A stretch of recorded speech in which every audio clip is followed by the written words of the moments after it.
கொண்டு போய் சேர்க்கறதுக்கு முன்னாடியேவும் நாங்கள் உங்களுக்கு தான் படத்தை காட்டணும். ஏன்னா எவ்வளவு தான் நாங்கள் ப்ரொமோஷன் பண்ணாலும் சரி, என்ன நடந்துக்கிட்டாலுமே ஒரு மீடியாவை பொறுத்த வரைக்கும் யாரும் எந்த விஷயத்தையும் மறைச்சி எழுத போகிறது கிடையாது. அது பெரிய பெரிய படங்களாக இருந்தாலும் சரி, நல்லா இருந்தால் நல்லா இருக்குன்னு எழுதுவீங்க, இல்லைன்னா இல்லைன்னு டைரெக்டாக எழுத போகிறீங்க. ஸோ அந்த வகையில் நீங்கள் எல்லாரும் கொடுத்த அந்த ரிப்போர்ட்டும் எல்லாரும் கொடுத்த அந்த விமர்சனங்களும் தான் எங்களுக்கு அடுத்தடுத்து இயங்குறதுக்கும் மக்களை உள்ளே கொண்டு வரதுக்கும் எங்களுக்கான அடுத்த எல்லா பிஸ்னஸும் ஓப்பன் ஆகிறதுக்கும் இந்த ரிப்போர்ட் தான் முக்கியமான காரணம். ஸோ ஃபர்ஸ்ட் உங்கள் எல்லாத்துக்குமே நான் நன்றி சொல்லிக்கிறேன். அண்டு ப்ரொடியூசர் அண்ட் எங்கள் டீம் எல்லாருக்குமே தேங்க்ஸ். படம் இப்போ வரைக்கும் பார்த்த எல்லாருமே நல்லா இருக்குன்னு தான் சொல்லியிருக்காங்க. ஒருத்தர் கூட நல்லா இல்லைன்ற வார்த்தை இல்லை. ஏன்னா நாங்கள் ஒரு சின்ன டீமாக ஆரம்பித்து அவ்வளோ கஷ்டப்பட்டு தான் இந்த மக்களுக்கு கொண்டு வந்து சேர்த்தோம். ஒரு படம் எடுக்கிறத விடவும் அதை கொண்டு வந்து திரையில் சேர்க்கறது அதுக்கு மேலே ஒரு கஷ்டமான விஷயன்றது இப்போ எனக்கு ரொம்ப தெளிவாக புரியுது. ஆனால் அதை சேர்த்தும் ஒரு பாசிட்டிவ் ரிசல்ட் கிடச்சிருக்குது. எங்கள் எல்லாருக்குமே ரொம்ப ரொம்ப சந்தோஷம். எல்லாருக்குமே மிக்க நன்றி. Sakthisaran sir, thank you so much. Thank you friends. அனைத்து தொலைக்காட்சி நண்பர்களுக்கும், பத்திரிகை நண்பர்களுக்கும், அனைத்து ஊடகங்களுக்கும் மற்றும் மக்களுக்கும் அனைவருக்கும் எனது பெருமார்ந்த நன்றிகளை தெரிவித்துக் கொள்கிறேன். ஒரு சாதாரண மனிதனை இந்த அளவுக்கு கொண்டு வந்தது அது உங்களால் மட்டும்தான் முடியும். ஒரு மழையாக இருந்த ஒரு பிரச்சனையை ரொம்ப ஈஸியாக கொண்டு மக்கள்கிட்ட சேர்த்துட்டீங்க. அதுக்கு மிக்க நன்றி. மற்றும் என்னுடைய அனைத்து டீமுகளுக்கும் பிஆர் அனைவர்களுக்கும் என்னுடைய நன்றியை தெரிவித்துக் கொள்கிறேன். வணக்கம். எல்லாருக்கும் வணக்கம். பிரசன்ட் மீடியா எல்லாருக்கும் வணக்கம். ரொம்ப என்ன சொல்கிறது, ஒரு கிட்டத்தட்ட ஒரு 7-8 வருஷம் இதுக்காக ரொம்ப ஸ்ட்ரகிள் பண்ணேன். இந்த மியூசிக் பேசப்படணும் ஒரு படத்துக்குன்னு சொல்லிட்டு ரொம்ப ட்ரை பண்ணிட்டு இந்த படத்தில் எனக்கு தெரிஞ்சு என்னோட பெஸ்ட் நான் கொடுத்துருக்கேன்னு நினைக்கிறேன். அதுக்கு ஃபஸ்ட்டு டைரக்டர் சாருக்கும் நன்றி, அப்புறம் ப்ரொடியூசர் சாருக்கும் நன்றி, எங்கள் அம்மன் இருக்குது, அப்படியே பிஆர்ஓ சாருக்கும் நன்றி. தேங்க்யூ. அனைத்து ஊடக நண்பர்கள் அனைவருக்கும் எனது மனமார்ந்த நன்றி. சக்தி சார் நன்றி. படம் ரிசல்ட் வர வரைக்கும் நான் வெளியவே வரமாட்டேன்னு ஒளிஞ்சிருந்தாரு. ஒரு வழியாக இன்னைக்கு வெளியே வந்துட்டார் எங்கள் கேமராமேன். எல்லாருக்கும் வணக்கம். லாரா படத்தில் வந்து தினேஷ் ஒரு கேரக்டர். அதாவது எப்பவுமே ஒரு நல்ல ஒர்க்குன்றது வந்து அடுத்த ஒரு நல்ல ஒர்க்கை வந்து தேடி நமக்கு கொடுக்கும்னு சொல்லுவாங்க. ஸோ நான் வனம்னு ஒரு படம் பண்ணேன், அதில் முத்தி சார் பார்த்தேன். அவர் வந்து இந்த படத்தில் எனக்கு வந்து இந்த ரோலை கொடுத்தாரு. நீங்கள் ஊடக நண்பர்களாக நீங்கள் எல்லோரும் இந்த படத்தை பார்த்துட்டு எங்களுக்கு மிகுந்த ஆதரவு அளித்து எல்லாருக்கும் நல்ல விமர்சனங்கள் எழுதி எல்லாரோட பேரையும் குறிப்பிட்டு கரெக்டாக இவங்கெல்லாம் இப்படியெல்லாம் நல்லா பண்ணியிருக்காங்க, இதெல்லாம் பண்ணியிருக்காங்கன்னு சொன்னது ரொம்ப சந்தோஷமாக இருந்தது. பேப்பரில் ஒவ்வொரு விமர்சனம் படிக்க ரொம்ப ஆர்வமாக ரொம்ப சந்தோஷமாக இருந்தது. இதுக்காக தான் பல வருஷமாக நாங்கள் போராடிக்கிட்டு இருக்கோம். So thanks for all your support. மென்மேலும் லாரா வந்து நல்லா சக்ஸஸ்ஃபுல்லாக போய் அடுத்தடுத்த நல்ல ஒர்க்குகளை எங்களுக்கு கொடுக்கணும், நல்ல வேலையை நாங்களும் செய்யணும்னு நினைக்கிறேன். நன்றி, வணக்கம். நான் ஒரு சின்ன திரையில் தான் நடிச்சிட்டு இருந்தேன். இத்தனை நிறைய சீரியல்ஸ் பண்ணியிருந்தேன். சைல்டு ஆர்டிஸ்டாக தொடங்கிய காலத்தை வந்து நான் இப்போது ஒரு ஸ்மால் ஸ்கீல்லேருந்து ஒரு பிக் ஸ்க்ரீன் வரது எல்லாருக்கும் பெரிய கனவு. இப்போ அது நிறைவேறிச்சு. அதுவும் எனக்கு ஒரு நல்ல பாசிட்டிவ் ரிவ்யூ கொடுத்துருக்காங்க எல்லாருமே. ஸோ இதுக்கு உறுதுணையாக இருந்து எனக்கு இந்த சப்போர்ட் அளித்த, இந்த வாய்ப்பு கொடுத்த மணிமூர்த்தி சாருக்கும் கார்த்திகேசன் சாருக்கும், இந்த வாய்ப்பு எனக்கு கிடைச்சது எப்படி அப்படின்னு பார்த்தீங்கன்னா கோ டைரக்டர் ஆல்பர்ட் சார் மூலிமா தான் கிடைச்சிது. அவரோட படத்தில் ஒரு தியேட்டர் ஆர்டிஸ்ட்டாக நான் கமிட் ஆகிட்டு அங்கேருந்து இங்கே ரெஃபர் பண்ணிவிட்டாரு. ஸோ இந்த மனசு யாருக்கும் வராது sir. Thank you so much sir Albert sir. அது மாதிரி மூர்த்தி சார் வந்து அவர் நினச்சது நடத்துவார் அப்படின்றது எனக்கு ரொம்ப கான்ஃபிடென்ட்டாக அவர் மேலே இருந்துச்சு. லாஸ்ட் ஜனவரி 1 அன்னைக்கு தான் வந்து இந்த படத்தோட பூஜை போட்டாங்க. மாசாணியம்மன் கோயிலில் தான் பூஜை நடந்துச்சு. அதே மாதிரி இந்த ஜனவரி 1 ப்ரெஸ் மீடியாவுக்கு உங்களோட அந்த ப்ரீவியூ ஷோ போட்டு காமிச்சது எங்களுக்கு ரொம்பவே ஹாப்பியாக இருந்துச்சு. கரெக்டாக 1 இயர் லாஸ்ட் ஜனவரிக்கும் இந்த ஜனவரிக்குள்ளே இந்த படம் முடிச்சு, இந்த படம் ஷார்ட் டேர்மில் ஷூட் பண்ணாலுமே என்னோடய அவுட்புட்க்கு இதுக்கு பின்னாடி இருக்கிற ஹார்ட் ஒர்க் எல்லாம் நிறைய டெக்னீஷியன்ஸ் ஒர்க் பண்ணாங்க. எஸ்பெஷலி மியூசிக் டைரக்டருக்கு ரொம்ப தேங்க் பண்ணணும். இந்த படத்தில் ரொம்ப சூப்பராக மியூசிக் பண்ணியிருந்தாரு. பார்த்துருந்த எல்லா ஃப்ரெண்ட்ஸுமே வந்து த்ரில்லருக்கான ஒரு சப்ஜெக்ட்டுக்கு சூப்பராக மியூசிக் பண்ணியிருந்தாங்க. அதே மாதிரி எடிட்டர் வளர்பாண்டி சாருக்கும் நன்றி சொல்லணும்னு நினைக்கிறேன். ஏன்னா ஒரு ஷார்ட்டுமே நாங்கள் வந்து சீக்கிரமாக முடித்தாலுமே அது அந்த அளவுக்கு அவுட்புட் எல்லாமே வாங்கி கொடுத்தாரு எங்கள் மூர்த்தி சார். ஸோ இந்த டீம் வந்து எல்லோரும் சூப்பராக ஒர்க் பண்ணாங்க. கூட நடித்த ஆர்டிஸ்ட் எல்லாருமே, எஸ்பெஷலி நான் வந்து பிக் பாஸ் வர்ஷினிக்கு தேங்க் பண்ணணும்னு நினைக்கிறேன். ஒரு சீன் வந்து நாங்கள் நடிக்கிறதுக்கு ரொம்ப ஸ்ட்ரகிள் பண்ணாலும் அவங்க எங்கள் கூட இருந்து அவ்வளோ கம்ஃபர்டபுளாக ஒர்க் பண்ணி கொடுத்தாங்க. டே அண்ட் நைட்டுமே நாங்கள் பார்க்காம எல்லோரும் 2 ஷெட்யூல் லொக்கேஷன்ஸ் எல்லாம் மாறி மாறி அங்கங்கே ஷூட் போயிட்டுருக்கோம். கடைசியில் பார்த்தா எங்களுக்கு ஆடியோ லான்ச்சில் தான் எல்லா ஆர்டிஸ்ட்டும் நாங்கள் மீட் பண்ணுற மாதிரி ஆகிடுச்சு. அந்த மாதிரி ஒரு ஹெக்டிக் ஷெட்யூலில் தான் இந்த ஷூட் பண்ணாங்க. மொத்தமாக இந்த ப்ராஜெக்டில் நான் ஒர்க் பண்ணது ரொம்ப ரொம்ப ஹாப்பியாக ஃபீல் பண்ணுறேன். இதில் ஒர்க் பண்ண ஏடிஸ் அமல், ஸ்ரீ, நந்தகுமாருக்கு எல்லாருக்கும் ரொம்ப நன்றி. நான் அந்த பசங்க எல்லாருமே ரொம்ப சப்போர்ட்டிவாக எங்களுக்காக ஒர்க் பண்ணி கொடுத்தாங்க. நாங்களாவது ஃப்ரேம் முன்னாடி வந்து நடித்தோம், பட் ஆனால் எங்களுக்கு பின்னாடி அவங்கெல்லாம் வந்து அவ்வளோ எஃபர்ட் போட்டாங்க எங்களுக்காக. ஒரு விஷயத்துலையுமே அந்த அசிஸ்டன்ட் டைரக்டர்ஸ் இல்லைன்னா இந்த படம் இந்த அளவுக்கு வெற்றி அடைஞ்சிருக்குமான்னு எங்களுக்கு தெரியாது. அந்த பசங்க எல்லாம் அவ்வளோ ஹார்ட் ஒர்க் பண்ணாங்க. So I want to thank to Sri. Actually ஏன்னா அமைதியாக இருக்காரு ஓரமாக, பட் ஆனால் அவருக்குள்ள இருக்கிற டேலண்ட் வந்து எங்களுக்கு மட்டும்தான் தெரியும். ஸோ அதே மாதிரி பாலாக்கு நான் தேங்க் பண்ணேன், கூட நடித்த பாலாக்கு. ஏன்னா எல்லாருமே நாங்கள் வந்து ஒரு சீன் சார் சொல்லும் போதுமே எங்களுக்கு அந்த சீன் மட்டும்தான் நாங்கள் வாங்கிக்கிட்டோம். அதுக்கான எஃபர்ட் நாங்கள் ப்ராக்டிஸ் எல்லாமே அங்கே ஷார்ட்டில் தான் நாங்கள் ப்ராக்டிஸ் பண்ணோம். ஒரு சீனுக்குமே வந்து பேசிக்கிட்டு அந்த அளவுக்கு கோஆர்டினேட்டாக பண்ண எங்கள் கோஆர்டிஸ்ட் பிரதீப் அண்ணாக்கும் நன்றி சொல்கிறேன். ஸோ எஸ்பெஷலி மீடியா பீப்புள், நீங்கள் இல்லைன்னா இந்த வெற்றி கண்டிப்பாக இருந்திருக்காது. We want really heartful thank to entire media people. Thank you so much. Hi, எல்லாருக்கும் வணக்கம். என்னுடைய பேர் பாலா. நான் இந்த படத்தில் லாரன்ஸ்ன்ற ஒரு கேரக்டர் பண்ணியிருக்கேன். ஃபர்ஸ்ட் ஆஃப் ஆல் மீடியா நண்பர்களுக்கு எல்லாருக்குமே நான் ரொம்ப ரொம்ப நன்றி சொல்ல வேண்டியது இருக்குது. ஏன்னா நீங்கள் வந்து எங்களுடைய கேரக்டர் நேமும் ப்ளஸ் ஒரிஜினல் நேம் எல்லாமே போட்டு நிறையா நீங்கள் ப்ரொமோட் பண்ண கண்டு தான் இந்த அளவுக்கு நாங்கள் ஒரு சக்ஸஸ் மீட் வந்து இந்த இடத்துல நாங்கள் பண்ணுறதுக்கான ஒரு வாய்ப்பும் கிடச்சிருக்கு. படத்தில் நிறையா மக்கள் எல்லாருமே பார்த்தவங்க எல்லாருமே செம்மையாக இருக்குது, படம் நல்லா இருக்குது. அதே மாதிரி இதில் உள்ள மியூசிக்லேருந்து எல்லாமே நல்லா இருக்குன்னு நிறைய பேர் சொல்லியிருக்காங்க. அதுக்கு எல்லாத்துக்குமே காரணம்னா நீங்கள் மீடியா நண்பர்கள் தான். நீங்கள் எந்த அளவுக்கு ப்ரொமோட் பண்ணியிருக்கீங்க, எந்த அளவுக்கு ஒரு சின்ன பட்ஜெட்டாக இருந்தாலும் அதை நீங்கள் டெவலப் பண்ணி கொண்டு வந்திருக்கீங்கன்றதுனால தான் நாங்கள் இந்த அளவுக்கு ஒரு சக்ஸஸ் மீட் கொண்டு வரதுக்கான வாய்ப்புகள் கிடச்சிருக்கு. அதற்கு நன்றி. அதுக்கப்புறம் என்னை செலக்ட் பண்ண director sir, producer sir, Albert அண்ணா 3 பேருக்கும் ரொம்ப நன்றி சொல்லிக்கிறேன். ஏன்னா நான் ஃபஸ்ட்டு நான் இந்த இதுக்கு செட் ஆகுவானா அப்படின்றது வந்து நானே ஒரு டவுட்டில் தான் இருந்தேன். ஆனால் இங்கே வந்ததுக்கப்புறம் தான் நீ உன்னால் முடியுண்டா அப்படின்னு சொல்லிட்டு நிறையா மோட்டிவேஷன் கொடுத்து எல்லாமே இது பண்ணதுக்கு எல்லாத்துக்குமே நன்றி. அதே மாதிரி சார் ப்ரொடியூசர் சார், இது உங்களுக்கு இது பெரிய ஒரு முக்கியமான ஒரு படமாக இருக்கும். உங்களுக்கு மட்டும் இல்லை, இங்கே ஒர்க் பண்ண எல்லாருக்குமே இது ஒரு பெரிய முக்கியமான ஒரு கேரக்டர் தான் சார். ஏன்னா இது மூலமாக எங்களுடைய வாழ்க்கையும் டெவலப் ஆகிட்டே இருக்குது. அதே மாதிரி டைரக்டர் சாருக்கு எல்லாருக்குமே இது ஒரு முக்கியமான இது லாரா டீமை பொறுத்தவரை எங்களுக்கு ஒரு ஜாலியான ஒரு டீம் தான். ஏன்னா எப்போதுமே நாங்கள் எல்லாருமே ஹாப்பியாக ஜாலியாக தான் இருப்போம். எந்ததுமே வேலைன்னா ஓட மாட்டோம். ப்ரெஷர் இருந்தாலும் நல்லா ஜாலியாக ஹாப்பியாக தான் ஒர்க் பண்ணிக்கிருந்தோம். அதை நாங்கள் ரொம்பவே மிஸ் பண்ணுறோம். இந்த டீம் வந்து எப்போதுமே நாங்கள் தொடரணும்னு நினைக்கிறோம் சார். அடுத்தடுத்த இதுவரையும் நாங்கள் நினைக்கிறோம் சார் கண்டிப்பாக. அது மட்டும் இல்லாமல் என்னோட நடித்த சக ஆர்டிஸ்ட்டு திலீப் அண்ணா, பிரதீப் அண்ணா எல்லாருக்குமே தேங்க்யூ. அதுக்கப்புறம் கோ டைரக்டர்ண்ணா ஆல்பர்ட் அண்ணனுக்கு ரொம்ப ரொம்ப நன்றி சொல்லணும். ஏன்னா நிறையா சீன்ஸில் வந்து பார்த்தீங்கன்னா இந்த கேரக்டருக்கு நீ இந்த மாதிரி ரகடாக இருந்தால் தாண்டா செட் ஆகல, இல்லைன்னா நீ செட் ஆக மாட்டேன், நீ நல்லா பண்ணணும்னு சொல்லிட்டு நிறையா டைங்கள் அவர் தான் எங்களுக்கு மோட்டிவேஷன் கொடுத்துட்டே இருப்பார். நீ ஒன்று வரலைன்னா கூட இல்லை படம் இன்னும் வேணும்னு சொல்லுவாப்புல. அப்படி நாங்கள் அப்போ கொடுத்த அந்த ஒரு எஃபெக்ட்டு என்னமோ இப்போ ஒரு படத்தில் ஒரு நல்ல ஒரு வாய்ப்புகள் நிறையா மக்கள் வந்து பாராட்டுறதுக்கான வாய்ப்புகள் எல்லாமே கிடச்சிருக்கு. அது எல்லாத்துக்குமே இந்த பாராட்டுலாம் போய் சேர்றது கோ டேரக்டர் சார் எல்லாருக்குமே, ப்ரொடியூசர் சாருக்கு தான் நான் ரொம்பவே நன்றி சொல்ல வேண்டியது இருக்குது. இந்த வாய்ப்பை கொடுத்த அந்த கடவுளுக்கும் ரொம்ப நன்றி சொல்லிக்கிறேன். ஆக்சுவலாக அந்த டயத்துல எல்லாம் எங்கள் அம்மாவுக்குலாம் ரொம்ப உடம்பு சரியில்லாமல் இருந்துச்சு. அப்போது என்னுடைய மச்சனான் தான் மாணிக்கவாசகம் அவர் பேர். அவர் தான் வந்து நீ படத்தில் எப்படியா சக்ஸஸ் பண்ணுறா, நான் எதாக இருந்தாலும் பார்த்துக்கிறேன்னு சொல்லிட்டு எங்கள் அம்மா உடம்பு சரியில்லாமல் இருக்கும்போது கூட அவங்க எல்லாமே பார்த்து உதவுனதுனால எங்கள் மச்சானுக்கு ரொம்ப நன்றி சொல்கிறேன். அதே மாதிரி அந்த தங்கச்சிக்கும். ஏன்னா அவங்க இல்லைன்னா நான் இந்த ஒரு ஸ்டேஜில் இங்கே இருந்திருப்பேனாங்கிறதே டவுட்டு. ஏன்னா நிறையா பேர் வந்து படங்களில் பல வருஷங்களாக வந்து ட்ரை பண்ணிக்கிட்டே இருக்காங்க, வாய்ப்புகள் கூட கிடைக்காம தெரியுறாங்க. ஆனால் உனக்கு கிடச்சிருக்கு, அதை விட்டுறாத, எல்லாமே நான் பார்த்துக்கிறேன்னு சொல்லிட்டு எல்லாமே பண்ண அவருக்கு ரொம்பவே நன்றி சொல்ல கடமைப்பட்டிருக்கேன். அதே மாதிரி மியூசிக் டைரக்டர் கண்டிப்பாக சொல்லி ஆகணும். எங்களுடைய ஒவ்வொரு நடையாக இருந்தாலும் சரி, அந்த மிரட்டுற சீனாக இருந்தாலும் சரி, என்னதாக இருந்தாலும் சரி, அதில் அந்த மியூசிக் கேட்ட உடனேயே அப்பா அந்த டெரர் காமிக்கிறதே மியூசிக் டைரக்டர் தான். அவருக்கு ரொம்பவே நன்றிண்ணா. Thank you so much. ஏன்னா நீங்கள் நிறைய பேர் அதுதான் சொல்கிறாங்க, மியூசிக் நல்லா இருக்குப்பா, அந்த திரும்ப எப்போ என்ன நடக்கும்னே தெரியல அப்படின்னு அந்த ஒரு ஆர்வத்தை தூண்டக்கூடிய கொடுத்த மியூசிக் அண்ணா ரகுநாக்கு ரொம்பவே நன்றி. அப்புறம் எடிட்டர் சார் வளர்மணியன் சாருக்கு ரொம்பவும் நன்றி.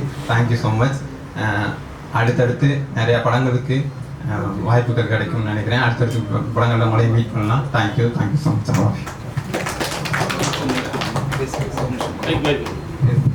சாரி, அசிஸ்டன்ட் டைரக்டர் எல்லாருக்குமே நன்றி. அமல், ஸ்ரீதர், நந்தா எல்லாருக்குமே ரொம்ப ரொம்ப நன்றி சொல்லிக்கிறேன். ஏன்னா அவங்கெல்லாம் நிறைய நாங்கள் வந்து ஸ்ட்ரகிளாக இருக்கும்போது கூட ஹெல்ப் பண்ணதுனாலும் சரி, எல்லாமே டைரக்டர் சார் கூட நிறையா விஷயங்கள் எங்ககிட்ட சொல்ல மாட்டார்.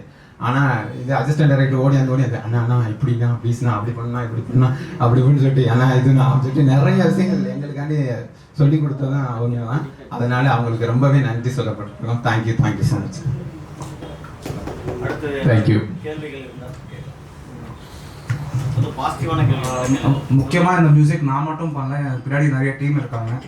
ராகுல்னு சொல்லிட்டு அவர் தான் ஃபுல் எல்லா பாட்டுக்கும் ப்ரோக்ராமிங் எல்லாம் பண்ணார். அது இல்லாமல் ஜோஸ்மித் சொல்லிட்டு தான் ப்ரோக்ராமிங் எல்லாம் பண்ணார். அந்த சிங்கர்ஸ் அனுராதா மேம்க்கு ரொம்ப தேங்க்யூ, சாய் விக்னேஷ்க்கு ரொம்ப தேங்க்யூ, ரிஸ்வான், வேல்முருகன் சாருக்கும் எல்லாருக்கும் ரொம்ப ரொம்ப நன்றிகள். அவங்க இல்லைன்னா மியூசிக் இந்த அளவுக்கு வந்திருக்காரு. தேங்க்யூ எல்லாருக்கும். ஆக்சுவலாக இந்த சக்ஸஸ் மீட் வந்து இன்னொரு 2-3 days கழிச்சு கூட பண்ணலான்னு யோசிச்சுட்டு இருந்தேன். ஆனால் ப்ரொடியூசர் வந்து இல்லை, ஃபஸ்ட்டு மீடியா பீப்புளுக்கு நான் தேங்க் பண்ணி ஆகணும், அவங்க தான் இதுக்கான முக்கிய காரணம்னு சொல்லி அவர் இன்றைக்கே பண்ணணும் அப்படின்னு சொல்லி விருப்பம் தெரிவித்தார். சரி, ஓகே, அதுவும் நல்ல விஷயம் தான், எனக்கும் சரின்னு பட்டது. ஸோ கடைசி நேரத்தில் ரெடி ஆனதுனால முக்கியமாக Varghese sir and Ashok brother and Varshini, Anusraya Rajan and Venmathi அவங்கெல்லாம் கலந்துக்க முடியல. அண்ட் எங்கள் technician Valarpandian, designer Selva, so அவங்க வர முடியல. அவங்க எல்லாருமே உங்களுக்கு ரொம்ப ரொம்ப நன்றி தெரிவிக்க சொன்னாங்க. தேங்க்யூ.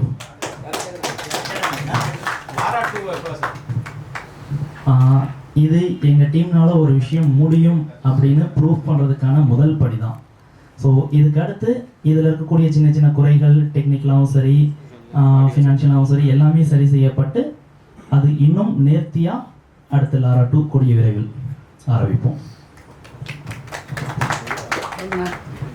சார், இப்போ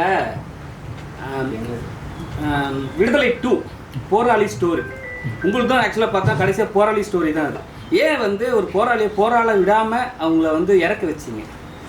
ஏன்னா இப்போ வந்து விடுதலை 2ல் வந்து போராளி தான் போலீஸ் சாவடிப்பாங்க, இதில் வந்து வில்லனுங்க யாருமே சாவடிக்காமல் சாவடிப்பாங்க. ஏன் அந்த சுச்சுவேஷன் வச்சிங்க? இதில் போராட்டம் அப்படிங்கிறது அந்த பொண்ணோட தனி மனித வாழ்க்கையில் எந்த அளவுக்கு தாக்கத்தை ஏற்படுத்துதுன்றது தான் இது மெயின் பிளாக். ஸோ அவங்க என்ன காரணத்துக்காக போராடினாங்கன்றது அது வந்து செகண்டரி. அந்த சின்ன சின்ன விஷயங்கள் கூட ஒரு தனி மனித வாழ்க்கையை எந்த அளவுக்கு புரட்டி போடும். ஒன்றுமே இல்லை, சாதாரணமாக நீங்கள் போய் ஒரு விஷயம் உங்களுக்கு தப்புன்னு கேட்குற விஷயத்த வெளியே போய் தட்டி கேட்டு பாருங்களேன், அது உங்களை எந்த அளவுக்கு பாதிக்கும்ன்றது தெரியும். ஆனால் நம்ம ஒரு சாதாரண வாழ்க்கையை வாழ தான் விரும்புவோம். ஆனால் கேட்கும் பொழுது அது அதிகார வர்க்கமாக இருக்கலாம், அல்லது அடக்குமுறையாக இருக்கலாம், அல்லது அரசியலாக இருக்கலாம், என்ன வேணாலும் இருக்கலாம். ஸோ அது வந்து உங்களை அடுத்தடுத்து டாமினேட் பண்ண ட்ரை பண்ணும். ஸோ அதுக்கு நீங்கள் ஒன்று அடங்கி போகணும், அல்லது எதிர்த்து நிற்கணும். எதிர்த்து நின்னால் உங்கள் வாழ்க்கை அப்படியே தடம் வரும். ஸோ அப்படி மாறக்கூடிய ஒரு பொண்ணோட லைஃப் தான் இதில் போகும். அப்படி போகும்பொழுது அந்த பொண்ணு வாழ்க்கையில் என்ன நடந்தது, அந்த ஃப்ளாஷ்பேக் போர்ஷன் வந்து பார்த்திங்கன்னா இந்த கதைக்கு தேவையான கன்க்ளூஷன் மட்டும்தான் கொடுத்துருப்போம்.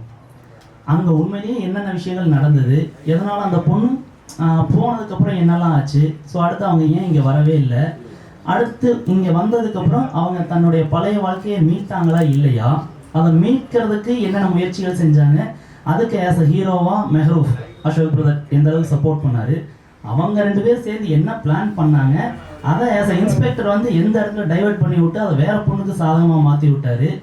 இனிமே அவங்களுக்கும் அந்த இன்ஸ்பெக்டருக்கும் என்ன நடக்கும் அப்படின்ற மாதிரி தான் செகண்ட் பார்ட் ஃபுல்லாக போகும். ஸோ அதுக்காக உருவாக்குனது தான். சக்ஸஸ் மீட் ஹீரோவா ஜெயிச்சிட்டீங்க, தயாரிப்பாளரா மன திருப்தியோட கண்டிப்பாக இருக்கிறேன். அதுக்காக தான் நான் உங்களுக்கு நான் கூப்பிட்டுருக்கிறேன். ஏன்னா படம் ரிலீஸ்க்கு முன்னாடி பிஸ்னஸ் பேசிட்டு இருந்தவங்க வேறு ஸ்டைலாக இருந்தது. இப்போ 2 நாளாக பேசிட்டு இருக்கிற இது வேறு மாதிரி இருக்குது. அதுக்கு வந்து பத்திரிக்கைக்காரனும் உங்கள் மாதிரி ஊடகங்களும் தான் மிக்க நன்றி சொல்லணும். ரொம்ப பாசிட்டிவாக எழுதுறீங்க. அது எந்த மாதிரி ஆட்களுக்கு ரொம்ப பாசிட்டிவாக எழுதுறது ரொம்ப சந்தோஷமாக இருந்தது. ஏன்னா பெரிய பெரிய படங்கள் வரும்பொழுது நான் சக்ஸஸ் மீட் வச்சுருக்கேன்னா சந்தோஷமாக தான் வச்சுருக்கேன். எல்லாம் கண்டிப்பாக நிறைய பேசிகிட்டு இருக்காங்க சார், அதுதான் உங்களுக்கு நன்றி சொல்கிறேன். அதுக்காக தான் அந்த மீட்டை வந்து சீக்கிரமா வச்சது, வேற ஒன்றும் இல்லை. நன்றி சார், நன்றிங்க, தேங்க்யூ சார். சக்ஸஸ் மீட்டுக்கு ஃபர்ஸ்ட் வாழ்த்துக்கள். தேங்க்யூ. இப்போ தமிழ்நாட்டையே புரட்டி போற ஒரு விஷயம் தான் வந்து படத்துலையும் வச்சிருக்கீங்க. சரிங்க. இப்போ இந்த படத்துல வந்த நேரத்துல இந்த விஷயம் நடக்கும்போது உங்களுக்கு எப்படி தோணுது? இப்போ கரண்ட்ல நேத்தி கூட வந்தது, தினத்தந்தியில மாலைமலையில் வந்திருக்குது. தரங்கம்பாடி ஊர்ல தான் கணவன் காணணும்னு சொல்லி கருமாதிலாம் பண்ணிட்டாங்க. அவர் காலையில 10 மணிக்கு பண்றாரு, சாயங்காலம் வந்து ஏஞ்சி வீட்டுக்கு வந்துட்டாரு. இது மாதிரி ஒரு சம்பவங்களை, சுவாரஸ்யமான சம்பவங்களை கோர்த்து தான் நான் ஒரு படமா எடுத்திருக்கிறோம். இப்போ நீங்க பார்த்துருக்க ஒரு 30% நான் ஒரு கன்வே பண்ணியிருக்கிறோம். அடுத்த பார்ட்ல பார்க்கும்போது ஒரு 70% இந்த கதை வேற ஒரு தளமா, வேற ஒரு களமா இருக்கும். அது வேற மாதிரி இருக்கும், பார்ப்பீங்க கண்டிப்பா. இந்த போலீஸ் வந்து சாரை கண்டுபிடிச்சிட்டாரு. சரிங்க. இப்ப இருக்கிற சிச்சுவேஷன்ல சாரை கண்டுபிடிக்க முடியல. சரி. ஒரு போலீஸா கேரக்டர் நீங்க பண்ணிருப்பீங்களா, என்ன பண்ணலாம்? என்ன பண்ணலாம் சொல்றீங்க? இப்போ வந்து இந்த படத்துல அந்த ஒரு பொலிட்டிஷியனா நீங்க கண்டுபிடிச்சிட்டீங்க, யாரு என்ன சார்ன்ட்டு. சரி. இந்த சார் தான் அந்த ஆளுன்ட்டு, வில்லன் கூட இருக்கிற ஆளு. இல்ல இந்த படத்துல நீங்க வில்லனே நீங்க கண்டுபிடிக்கல, ஆனா வில்லனை நான் கண்டுபிடிச்சிருக்கிறேன். அதுதான் சார் நான் சொல்றேன், நீங்க போலீஸா கண்டுபிடிச்சிருக்கீங்க. இப்ப தமிழ்நாட்டுல நடக்கிற விஷயம் போலீஸ் கண்டுபிடிக்கல. இப்ப எப்படி பாக்குறீங்க? ஏன்னா அதை ஒட்டி தான் போயிட்டு இருக்கு ஸ்டோரியே. எந்த ப்ராப்ளம் கேக்குறீங்க? யார் அந்த சார்னு கேக்குறேன். ஓ, யாரு சார்? சார் அதுக்குள்ள நான் போகிறேன், நல்லா தானே போயிட்டு இருக்குது. திடீர்னு அந்த சார் யாருன்னு கேக்குறீங்க? அதுக்குள்ள நான் போகிறோம் இல்லைங்க. நான் இப்பதான் வளர்ந்து வர்றேன், அதை பாத்துக்கிறதுக்கு நிறைய இது இருக்கிறாங்க. நான் வளர்ந்து வந்ததுக்கு அப்புறம் அந்த மாதிரி பேட்டிலாம் கேளுங்க, கொடுக்குறேன். நான் சும்மாவே கடப்படான்னு பேசக்கூடிய ஆளு, என்ன அதுல இழுத்து விட்டாதீங்க, வேண்டாம். அரசியல் நமக்கு வேண்டாங்க, ஏன்னா நம்ம படம் பண்ணுவோம். நீங்க எப்ப கதாநாயகனா நடிக்க போறீங்க சார்? கண்டிப்பா உங்களுடைய ஆதரவு எனக்கு கிடைச்சிருச்சு. நிறைய பேர் நல்லாவே எழுதியிருந்தீங்க. அடுத்தடுத்து கண்டிப்பா ஹீரோவா தான் பண்ணுவேன். இந்த படத்துல பார்த்தா என்ன ஒரு மாதிரி தெரியல உங்களுக்கு? இந்த படத்துல போலீஸா நடிச்சிருக்கீங்க. சரி சரி. அடுத்த படத்துல கதாநாயகனா நடிக்கணும்னு கிட்டத்தட்ட ஒரு 70% என்னுடைய முகத்தை இந்த படத்துல பார்த்திருப்பீங்க. லீடா வந்திருப்பேன் இல்லைங்களா? ஓரளவு உட்கார வச்சுட்டேன்னு நினைக்கிறேன். நெக்ஸ்ட் படத்துல வேற மாதிரி பண்ணுவோம். கண்டிப்பா நான் டூயிட் நல்லாவே பாடுவேன். இந்த படத்துல 2 பாட்டு ட்ராக் நான் தான் பாடி கொடுத்தேன், 2 பாட்டு எழுதியிருக்கிறேன். சரிங்களா? நல்லா பண்ணுவேன் சார். படத்துல நீங்க போலீஸ் மட்டுமே காட்டியிருக்கீங்க, உங்க ஃபேமிலி சைடுல எதுவுமே காட்டல. டைரக்டர் ஏதாவது வந்து இல்ல இல்ல 2 மணி நேரத்துல நாங்க என்ன கொடுக்கணும்னு நினைச்சோமோ கொடுத்துட்டோம். நெக்ஸ்ட் நீங்க கேட்கறதுக்குலாம் லீடு கண்டிப்பா கொடுப்போம். சரிங்களா சார்? இப்ப சார் நீங்க சார் இப்ப படத்துல வந்து முத்த காட்சிகள்லாம் வந்து நீங்க எதுவும் ப்ரெஸ் மீட்டில் சொல்லிட்டீங்க, சரிங்களா? முத்த காட்சி வைக்கணும்னு அவசியமா? ஏன்னா டேரக்டர் வந்து அவர் பாயிண்ட் ஆஃப்ல எழுதிடுவார். ஒரு பெரிய ஹீரோ, ஒரு பெரிய ஹீரோயின்லாம் வந்து அதை வந்து ஒரு சஜெக்ஷன் சொல்லுவாங்க. நீங்கள் ஏதாவது சொன்னீங்களா? இல்லை சார், அந்த மாதிரி எதுவும் சொல்லலை. சார் முன்னாடியே ஸ்கிரிப்ட் சொல்லும் போதே சொன்னார். ஏன்னா அந்த சத்யான்ற கேரக்டர் வந்து போதைக்கு அடிமையான ஒரு பையன். அவங்க வந்து ஒரு பார்ட்டி பண்ணுறாங்க. ஒரு சிங்கப்பூர் போகிறதுக்கு முன்னாடி, ஒரு நல்ல விஷயம் நடக்கிறதுக்கு முன்னாடி எல்லா தப்பையும் பண்ணிவிட்டு ஜம்ப் ஆகிடலாம் அப்படிங்கிற ஒரு கேரக்டர். ஸோ அன்றைக்கி நைட்டு வந்து எந்த அளவுக்கு அவன் எக்ஸ்ட்ரீம் ஜாலினஸ் அனுபவிக்க முடியுமோ அந்த அளவுக்கு ஹாப்பினஸ் அனுபவிக்கிறதுக்காக தான் அந்த பொண்ணுக்கிட்ட போகிறான். அவங்க தான் அந்த ஸ்மோக் பண்ணி அந்த கஞ்சாவை வந்து, அந்த போதையை வந்து அந்த பொண்ணுக்கு வாய் வழியாக இன்ஹேல் கொடுக்கணும் அப்படின்றது தான் அந்த கான்செப்ட். ஸோ அவங்களுக்கு அதில் போதையாகிட்டு திருப்பி அங்கே தப்பு பண்ணணுன்ற ஒரு கான்செப்டில் தான் போகுது. ஆனால் அது வந்து அது நடக்க முடியாமல் அது எப்படி தப்பிச்சு போகிறா அந்த பொண்ணு அப்படிங்கிறது தான். அது த்ரில்லருக்காக கொண்டு போகிறதுக்காக தான் அந்த சார் அந்த சப்ஜெக்ட் வச்சார். Okay sir. டேரக்டர் சொன்னீங்க சார், நீங்கள் கதை எழுதும் போதே அந்த எல்லோ கலர் சுட்டி தான், சரிங்களா? எப்படி அதை பிளான் பண்ணீங்க? ஏன்னா தொடர்ந்து அந்த எல்லோ கலரே வந்து அதுதான் வந்து லீடே படத்துக்கு. ஸோ லீடும் சரி எண்டும் சரி அதுதான். எப்படி அதை யோசிச்சிங்க நீங்கள்? இது வந்து எல்லா கேரக்டர்ஸ்க்கும் அப்படின்றது மாதிரி இல்லை. அந்த டைலாக்லேயே நான் மென்ஷன் பண்ணியிருப்பேன், மிஸ்ஸிங் கேசஸில் மேட்சான காஸ்டியூம்ஸ் அப்படின்னு வரும்பொழுது யார் கனெக்ட் ஆகிறாங்க அந்த கேரக்டர் தான் இந்த இன்வெஸ்டிகேஷனில் ட்ராவல் பண்ணுறாங்க.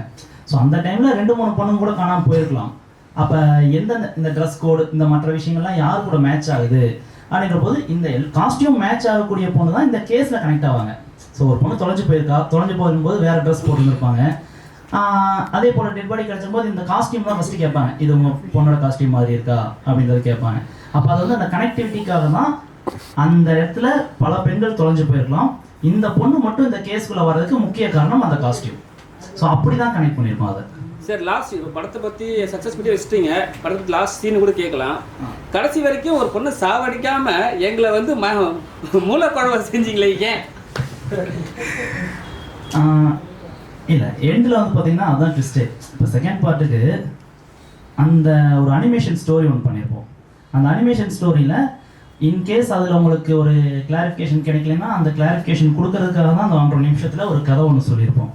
அதில் வந்து ரொம்ப தெளிவாக மென்ஷன் ஆகிருக்கும். 2 மெயினான கேரக்டர், ரொம்ப சாதுவாக இருக்கக்கூடிய 2 கேரக்டர். அந்த கேரக்டர் யாருன்னு பார்த்தீங்கன்னா நம்ம அசோக் பிரதர் அண்டு அனுஷ்யா, அதாவது லாரா அண்டு மேரோஃப், அவங்க 2 பேரும் இந்த பொண்ணு இறந்துட்டதா போலீஸை நம்ப வச்சுட்டால், இப்போ லாரான்ற ஒரு பொண்ணு இறந்துட்டதா நம்ம நம்ப வைக்கும் பொழுது அந்த பொண்ணோட வாழ்க்கை சுதந்திரமாக கிடைச்சிடும். ஸோ அந்த பொண்ணோட அவங்களுடைய லைஃப் அவங்களுக்கு திரும்ப கிடைக்கும்போது அவங்க 2 பேரோட தனிப்பட்ட வாழ்க்கை மறுபடியும் ட்ராவல் பண்ண முடியும். அப்படி ஒரு விஷயம் அவங்க பிளான் பண்ணி ஒன்று பண்ணுறாங்க. ஆனால் அது வந்து பார்த்திங்கன்னா வேற ஒரு பொண்ணுக்கு சாதகமாக ஒரு இன்ஸ்பெக்டர் வந்து முடிச்சு வச்சுட்டு போயிடுறாரு. அப்போ அந்த பொண்ணு வந்து இன்னுமே தேடப்படும் குற்றவாளியாகவே இருக்கா. ஸோ அந்த சூழ்நிலையில் அவங்க 2 பேரும் சேர்ந்து என்ன பண்ணுவாங்க அப்படின்ற மாதிரி தான் நாங்கள் எண்டு முடிச்சிருக்கோம். ஸோ அது ஒரு புரிதலுக்காக தான் அந்த 1.5 நிமிஷம் ஸ்டோரி. அது ஒருவேளை அந்த ஜஸ்டிஃபிகேஷன் வேணுன்றவங்க அதை பார்த்துக்கலாம். ஏன்னா எல்லாரும் அதை நோட்டீஸ் பண்ணுவாங்க தெரியாது. சிலர் வந்து அந்த ட்விஸ்ட் என்கிட்ட எல்லாருமே கேட்டாங்க, பார்த்தா அத்தனை பேர் அப்போ யார் தாங்க செத்தது, இந்த கேள்வியை கேட்காத நபர்களே கிடையாது. அந்த கேள்வி தான் நம்ம படம் ஏதோ ஒரு விஷயத்த அவங்களுக்கு ஆர்வத்தை தூண்டி இருக்கு. எண்டு வரும்போது ஒரு கேள்வி கேட்குறாங்கன்னா அவங்க படத்தை முழுமையாக கவனிச்சிருக்காங்க. அந்த கவனிச்சதுக்கான பலன் தான் எண்டு வரும். அப்போ யார் தானே செத்ததுன்ற ஒரு ஆர்வம். ஸோ அதை எங்கள் படம் கொடுத்துருக்கு. அதுக்காக தான் அந்த விஷயம். படத்தை எனக்கு புரிதலுக்காக நான் கேட்குறேன் 2 கொஸ்டின். ஸ்டேஷனை வந்து காட்டவே இல்லை, சரிங்களா? ஏன் அந்த அது ஸ்டேஷன் மீன்ஸ் போலீஸ் ஸ்டேஷன். ஏன்னா இப்போ தோட்ட மேக்ஸிமம் வந்து போலீஸ்னால் வந்து ஸ்டேஷனில் தான் வருவாங்க, அது ஒன்று இருக்குது. அதுக்கப்புறம் வந்து டீ கிளாஸ் ஒரு விஷயம் பண்ணிகிட்டே இருக்கும். அது ஏன்? காஃபி குடிச்சுட்டே இருக்காரு, சில விஷயம் காஃபி குடிக்கிறாரு, அவங்க எஸ்ஐக்கும் கொடுக்குறாரு. அது என்னக்காக? ஓகே, இப்போ ஸ்டேஷன் வந்து பார்த்தீங்கன்னா படத்தில் தேவையான இடங்கள் எல்லா இடத்துலையும் காட்டியிருக்கேன்னு தான் நினைக்கிறேன். இல்லை நான் கண்டிப்பாக காட்டியிருக்கேன். உங்களுக்கு அது வேற எந்தெந்த இடங்களில் ஸ்டேஷனை காட்டியிருக்கலாம்னு தோணுச்சுன்னா நான் அடுத்த முறை அதை சரி பண்ணிக்கிறதுக்காக உங்கள்கிட்ட கேட்டுக்கிறேன். எனக்கு கான்ஃபிடண்ட்டாக என்னென்ன தேவையோ அது எல்லாமே நான் ஸ்டேஷனில் தான் வச்சுருக்கேன். அது பர்ஃபெக்டாக இருக்குது. அண்ட் அது பத்தலைன்னு தெரிஞ்சதுன்னா நான் பர்சனலாக உங்கள்கிட்ட கேட்டுக்கிறேன் எந்தெந்த இடம்னு. ரெண்டாவது அந்த காஃபி மேட்டர் வந்து இப்போ பொதுவாகவே ஒரு ஆக்டிவிட்டி அப்படின்றது தான் ஒரு கேரக்டரைசேஷனை வந்து பார்த்திங்கன்னா இன்னுமே பில்ட் பண்ணும். ஸோ ஒரு கேரக்டர் அப்படியே எழுதி அப்படியே நிற்க வச்சு டைலாக் பேசுங்க அப்படின்னு பேசும்பொழுது அது அவ்வளோ நல்லா இருக்கும்னு எனக்கு தோணலை. ஸோ ஒவ்வொரு கேரக்டருக்குமே ஒரு ஆக்டிவிட்டி தேவை. அந்த ஆக்டிவிட்டி யதார்த்தமாக நடைமுறையில் நான் பார்த்து நான் என்னுடைய பழக்கங்கள் நண்பர்கள் ஸோ அப்படியெல்லாம் பார்க்கும்போது இவங்க எந்த விஷயம் பண்ணால் ரொம்ப யதார்த்தமாக இருக்கும் அப்படின்றதுக்காக யோசிச்சிடலாம். அதில் ஸ்பெசிஃபிக்காக இந்த போலீஸ்னாலே ட்ரிங்க்ஸ் பண்ணிகிட்டு இருக்கலாம், இல்லை சிகரெட் அடிச்சுட்டு இருக்கலாம். இது 2 தான் ரொட்டீனாக போகும். எனக்கு அது 2ம் வேணான்னு தோணுச்சு. நான் நிறைய டீ குடிப்பேன். மியூசிக் டைரக்டர் எல்லா ப்ரெஸ் மீட்லையும் எதை சொல்கிறாரோ இல்லையோ அதை கரெக்டாக சொல்லிடுவார். நான் டீ குடிப்பேன் இல்லை சொல்ல. ஸோ அது ஸ்பெசிஃபிக்காக வைக்கலாம். ஒரு கேரக்டராக ஒரு யதார்த்தமான மனிதர் அப்படின்ற பொழுது போலீஸாக காட்டுறீங்க அவரை ப்ரொடியூசரை மேபி இருக்கலாம். ஸோ அது காட்டுறதுக்காக அதுக்காக வச்சிடலாம் ஸ்பெசிஃபிக்காக.